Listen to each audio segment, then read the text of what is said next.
Hey, it's a Week 7 NFL preview with the Steelers and Bengals, the Eagles and Vikings, and more. Welcome to the Schatz and Tanier NFL podcast from FTN Fantasy for Thursday, October 16th, 2025. I am Aaron Schatz. You know me as that DVOA guy from FTN Fantasy. He is Mike Tanier. You know him from his Substack at miketanier.substack.com. We are brought to you by our friends at Underdog. If your fantasy team is decimated by injuries, Underdog is a great way to get back in the game. Make picks using everything you learned from us on this show, then sweat the games and cash when your picks hit. New customers can play $5 and get up to $100 in bonus funds or entries when they use the promo code FTN to sign up. Terms apply, and as always, play responsibly. And there is a link in the YouTube description of the show. I know we put it in the photo that goes with the show, but how much do you feel like talking about the icy hot bowl between Aaron Rodgers and the 4-1 Steelers against Joe Flacco and the 2-4 Bengals, which I guess is the second time in NFL history that two quarterbacks over the age of 40 have faced each other? The Liam Neeson trying to climb a fence pole. That's how I'm thinking of it. I got a couple of things. One is Trey Hendrickson is questionable with a back injury, and who knows if his enthusiasm will be to go rushing out there on Thursday Night Football. Also for the Bengals, slot receiver Mike Gesicki and tight end Tanner Hudson are out. Could be a big game for Noah Fant. Keep an eye on that. Or Yeshivas, what's Yoshivash, yes.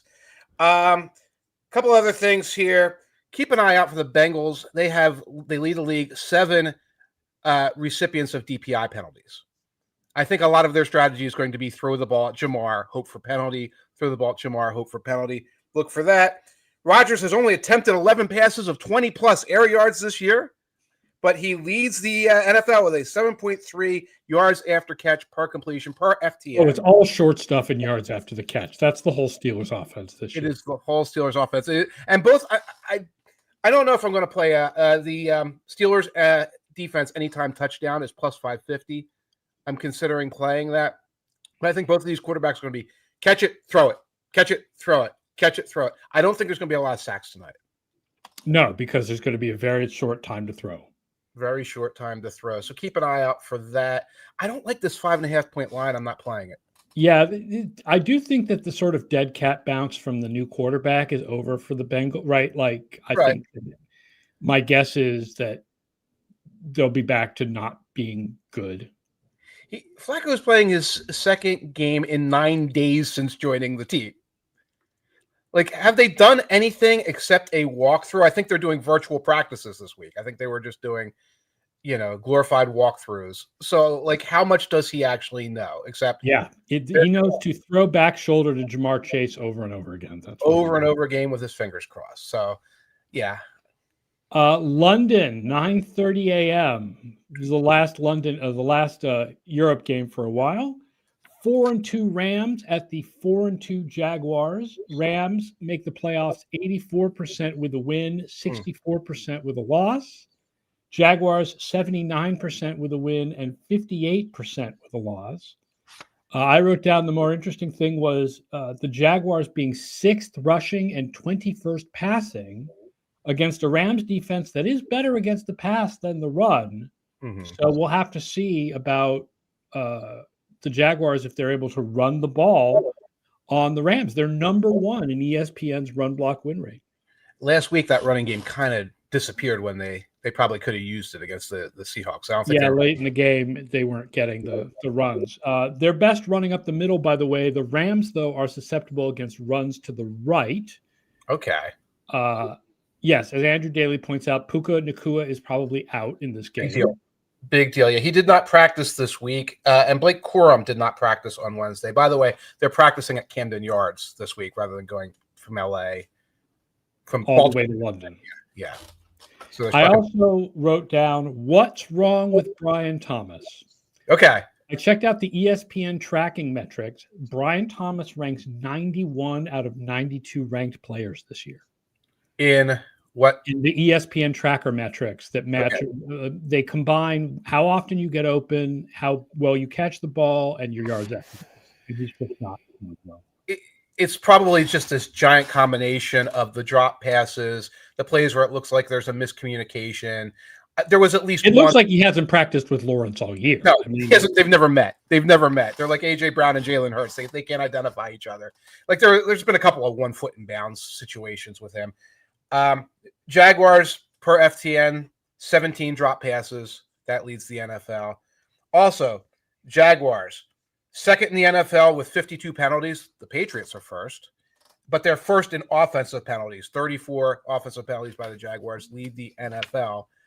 So they are what I keep saying they are. When we talk about that self-destructive sloppy, the sloppiness, it's there. It's formations and shifts and offsides and holding and drops and things. Yeah. The Rams are number 1 against deep passes this year, so good luck with that. Oh boy, with Brian the Jaguars. And Stafford is number 1 in deep passing. He's number 1 in DYAR on deep passes this year. Yeah, and that's not usually Nakua. That's usually like Devontae Adams or Tutu Atwell or, Ferguson, the new tight end. That's unusual. I wasn't expecting to hear that. Andrew Daly says, supposedly Brian Thomas dominated on out-breaking routes last year, and Cohen's offense has him running in-breaking more often. But I don't know if that's really the cause. I think J.P. Acosta was the person who wrote that and suggested that. Yeah, that's great, but you have to be able to run both kinds. You have to be able to go 2 directions and straight. You have to be able to do them all. I don't know. Michael Allen Brewer says, do drop passes correspond to general quarterback inaccuracy? In other words, are they getting the pass close enough to count as a drop, but not to be easily caught? I mean, drops are usually marked as drops when they're drops. Most starting people I know, they take a pretty strict line on drops. Like, if it looks like it was possibly a bad pass, you don't get a drop. Like, you get a drop when it's right in your chest. Yeah, I'm not sure though that if you're going this way and it's back here, how often that's called a drop. Obviously, different sources will give different drops. You're right; they're usually pretty strict about it. The feels tell me there's a miscommunication factor sometimes at work. Yeah, where the ball came late or whatever. The Rams are favored by 3, and I think even without Puka Nacua, I would favor the Rams in this game. Really? I never know if the Jaguars get a home field advantage from being in London. It really doesn't look at their games like it's any more Jaguars-oriented than any other London game. It's a mix of the fans of the 2 teams and the fans of everybody else. The fans of the NFL. I'm feeling the Jaguars, in part because of Puka. That's a big deal. And I think they might get a bump. There is weather in the forecast, not just because it's London. There's actually London weather in the forecast. Keep an eye on that. And we do have this West Coast team that was in Baltimore for several days of like rainy, cold weather, then going over there. Usually from a point spreading, handicapping, it's hard to tell with that kind of travel weather thing. It's usually not a factor. It looks like it's a potential factor here, especially if we get bad weather Stafford, because Stafford's record in bad weather games is not particularly good. The best 1 p.m. game, I think, is the Eagles, 4-2 at the Vikings, 3-2. This is the 1 p.m. Eagles, 73% playoffs with a win, 47% with a loss. Vikings, 25% with a win and 8.5% with a loss. Wow, they're low. Yeah, they're low. DVOA doesn't like them, and obviously there's a lot of competition in their division. Yes. And I think their schedule gets a lot harder. Both defenses are comparatively better against the pass. Okay. Especially the Vikings, who are 6th against the pass, but 23rd against the run. So maybe another good Saquon. I mean, early on against the Giants, we were like, oh, he's getting the holes finally. Yep. But then that kind of closed up. The Eagles' offensive line is really struggling, only 14th in pass block win rate by ESPN and 23rd in run block win rate. They may get Landon Dickerson back. They may help a little bit. It's got to be a commitment thing. I think the Vikings allow 4.5 yards per rush. The way to attack Brian Flores' defense that wants to move around and shift and everything is to run directly at it, right at these guys, and to try and get ahead of the sticks. That's going to require a commitment for the Eagles, something they haven't really done much this year. The Vikings are number one in the league with a 45% blitz rate. That's not a surprise. Hurts is average against the blitz this year. Okay. I talked last week about him being better against man than against zone, and then they went out against the Giants, and against the Giants it was the opposite. Okay. So the difference is now smaller than it was a week ago. That's important because the Vikings play more zone than almost any other defense in the league, other than like Dallas. Right. A couple of notes for the Eagles, especially a big one. Good news, Jalen Carter says he'll play. He's been practicing. Bad news, Quentin Mitchell has been limited, and if Quentin Mitchell is unavailable for the Eagles, Justin Jefferson and Jordan Addison will be covered by Adoree Jackson and Kaylee Ringo. Yeah, I did my coverage DVOA this week through the first 6 games, and when I first posted it, Ringo and Jackson were missing, and someone said, "Is there a snap minimum?" And I went, "Oh yeah, I did 100 snap minimum." Okay. And one of them is like 98, and the other one was like 95. When you include them, they're 2 of the worst corners in the league this year. 2 of the worst corners. I'm going to say, well, I never actually saw them on the television frame. There's just an open guy, and I don't know who covered it, and it must have been one of them. We're not 100% certain, by the way, who's starting at quarterback for the Vikings. I'm going to ask you, how much of a difference does it make? I don't think it makes much of a difference. Andrew Daly wants to know if I have Vikings DVOA only in Wentz games. I don't have it handy, but there's very little difference. If it's better with Wentz, it's only by a little bit. If it's better with McCarthy, it's only by a little bit. I think it's better with Wentz by a slight amount, but it's not very much of a difference. And the McCarthy sample size is extremely small and contains one horrendous game and one mediocre game. Right. Whereas the Wentz, I mean, you've got whatever this year, 3 games, but then you've got Wentz, career Wentz. Yes. You don't really have career McCarthy to consider. Yeah. It's this weird combination of whatever you think of McCarthy, he was their starter all through mini camp, training camp, etc. And Wentz came on in like August 26th or something like that with all of his baggage and has been out there. And you have to ask the question, well, how much of the playbook does he have? Is he comfortable with that they've already used, that they put on film? I think it's a wash between the 2 of them right now.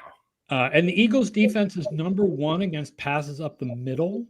Interesting. So feed Jefferson and Addison on the sides. I mean, especially if it's no Quinyon Mitchell. No Mitchell. Just feed them on the sides. If it's no Mitchell, it's going to be ugly, honestly. But the line is Eagles -1.5. Mm-hmm. I'm almost to that point. Like, if Mitchell plays, I would go Eagles, and if he doesn't, I would go Vikings. That's it. That's where I'm at too.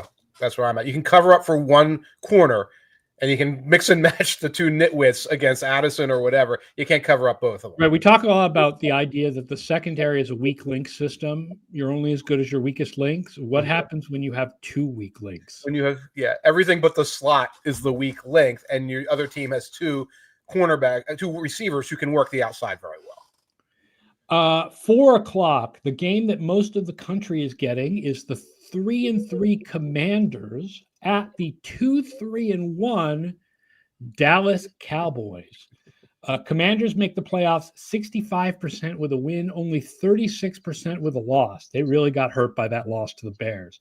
Cowboys 31% with a win, 9.5% with a loss. The offenses are basically equal by DVOA, but it's an average Washington defense against a terrible Dallas defense. Terrible. I'm surprised that the Commanders' offense ranks as high as the Cowboys. The Mariota games were better than you think. They were good. I mean, one of them I remember was very strong, I think, against the Falcons. And the fumbles they kind of had bad fumble luck against the Bears. Yeah. Although that Daniels interception was a late throw that was absolutely his fault. Late throw, but then you see that was a drive killer in that particular case. You could see they were moving the ball. 2 very important individuals coming back or probably coming back. CeeDee Lamb for the Cowboys was limited in practice. He's likely to be coming back. Terry McLaurin was limited in practice. He's probably coming back. But we're not going to get a Dorrance Armstrong revenge game against the Cowboys, or at least we might not. He did not practice with a hammy. He was in and out of the game against the Bears. He's been having a very good season. And Debo at this point is just not practicing, but he'll probably play. And there will not be a Noah Brown revenge game. Everything's a revenge. Yeah, he went on IR. He went on IR. Yes. Armstrong is part of the Washington pass rush that has been much better than expected this year. Right. Exactly. He's a big part of it. He's like the tone setting veteran of that group. A couple of receiver weaknesses. If you're interested in DFS, the Commanders are 31st against tight ends. Okay. Yeah. That would be Jason Ferguson. The Cowboys are 29th against wide receiver 1, which I'm assuming will be McLaurin. And they're 32nd against other wide receivers. So this might be an interesting play the depth wide receivers on the Redskins, which I guess is Luke McCaffrey. I guess. I mean, one thing is, doesn't Debo kind of operate like an other receiver? Yeah, because he's in the slot. He's in the slot. He's the guy getting moved around. They put Jalen Lane on the outside, or they put McCaffrey on the outside. Another note real quick, Kevontae Turbin should be back, all-pro return man. Commanders right now lead the NFL 33 yards per kickoff return. Yes, the Commanders have been really good on kickoff returns, whereas the Cowboys have the clear advantage on field goals. On field goals, yes, over everybody. This is going to be a field positioning game, and that probably is going to favor the offenses. The line is Commanders -2. I like the Commanders. Maybe I'm just riding my preseason bandwagon too much, but I do feel like the Commanders are the better team. The defense, the difference in the defenses is just the Cowboys' defense is bad in every way. Right. I'm leaning Commanders. That over is way up at 54.5. You're not going to get any easy overs when the Cowboys play right now with the good offense and the non-defense. So, in fact, if you want to be counterintuitive, play unders and hope that their defense gets better. Right. I'm actually leaning in that direction when we're way up at 54.5 against a team coming off Monday night that might be a little stale. Another really good 4 p.m. game that is not in much of the country is the 5-1 Colts at the 4-2 Chargers. Yes. Colts make the playoffs 95% of the time if they win, 80% with a loss. Chargers are at 77% with a win, 51% with a loss. And you would never believe it from what we talk about with these quarterbacks, but the Colts are the number 1 offense by DVOA, and the Chargers are number 19. Well, one of those sounds about right. Well, and in fairness, not to do my meme type of thing, one of these teams is without now 3 of their offensive linemen. The Chargers defense, by the way, just to talk about the Colts offense first. The Chargers defense is 8th against the pass, but 26th against the run. So, hi, I'm Jonathan Taylor. Nice to meet you. Yes, and I'm Quentin Nelson, and I will be blocking for Jonathan Taylor. The Colts are weak pass rushing, but the Chargers are weak pass blocking. You know why? Because all the offensive linemen are injured. Yes. Let me give you the update on that, by the way. Good news is Khalil Mack was practicing, so the Chargers get an edge rusher back. The bad news is Joe still did not practice. It looks like he's trending to not play this week. Trey Pipkins, the backup, who was out last week, was also did not practice midweek. So it looks like it's going to be left tackle Austin hit the Deculus and Bobby Hart at right tackle. Now, I'll give you guys some idea. Against the Dolphins, the Chargers ran a total of 16 plays from a 3 tight end formation. And I think they had like 6 others from 2 tight ends. So they're running a 3 tight end offense. They had 12 rushes and 4 passes in an effort to stack as many people around those tackles as they can so that they can play grow-po ball and then have enough opportunity for Herbert to have extra protection to go over the top. That's not optimal. When the Alt injury happened, they talked about it being 4 to 6 weeks. Yeah. So I feel like the fact that every week we have to do this is Alt practicing thing is kind of like we knew it was going to be 4 to 6 weeks. Why are we doing this every week? He's not playing. Harbaugh's trolling us. There's probably some morale thing in his head. No, he's going to stay among us, that kind of thing. But now we're on week 3, right? So it's about to become a moot point. Yeah, in a week or two, it becomes more realistic to think that he'll be back. Right. Quentin Johnston also is practicing and should be back for the Chargers. But this is one where the DVOA is really strong for the Colts, right? I talk a lot about how you have to include your preseason priors much later into the season than you think you do. Right. But the Colts in the actual season have been so much better than the Chargers that I feel like the line of Chargers -1.5 is weird. You're right. You're right. That's like the world's priors to a degree. And as much as a Chargers skeptic as I usually am, I can't advocate a team with this much of a problem on the offensive line as being like, oh, they're going to go out there and get into a back and forth battle with a team that's playing well. I'm going with the Colts in this one.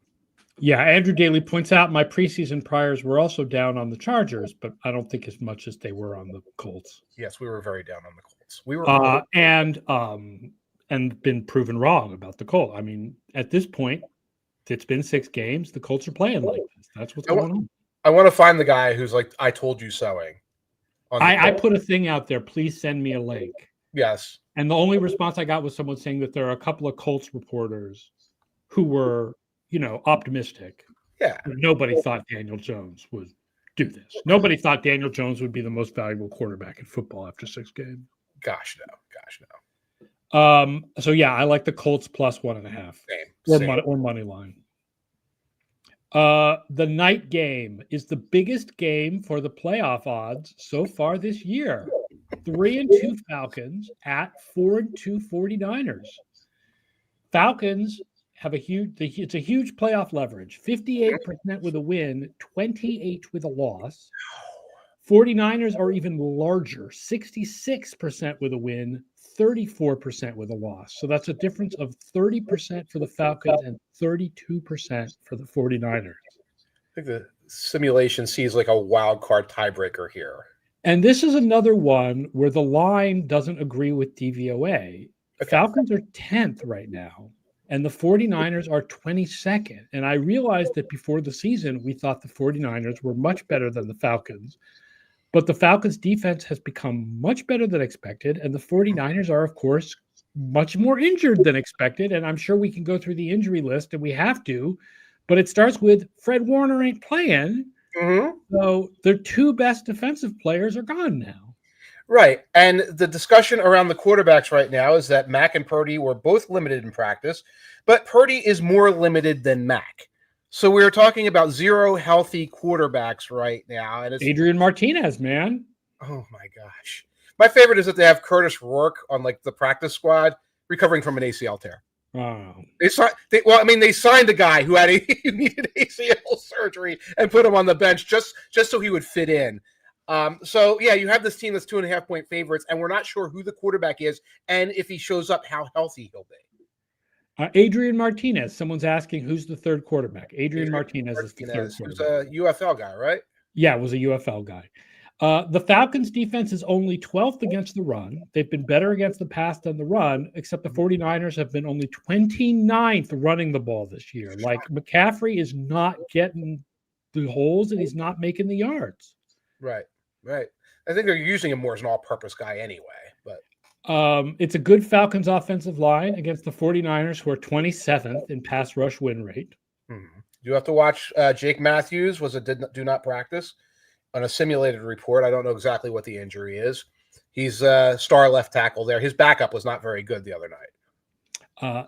The other thing, this will be a surprise. This is something that favors the 49ers. Mac Jones, even though he's only played 4 games, I think, leads the NFL in DYAR value on passes up the middle. Wow. He's even higher than Goff. Goff is second.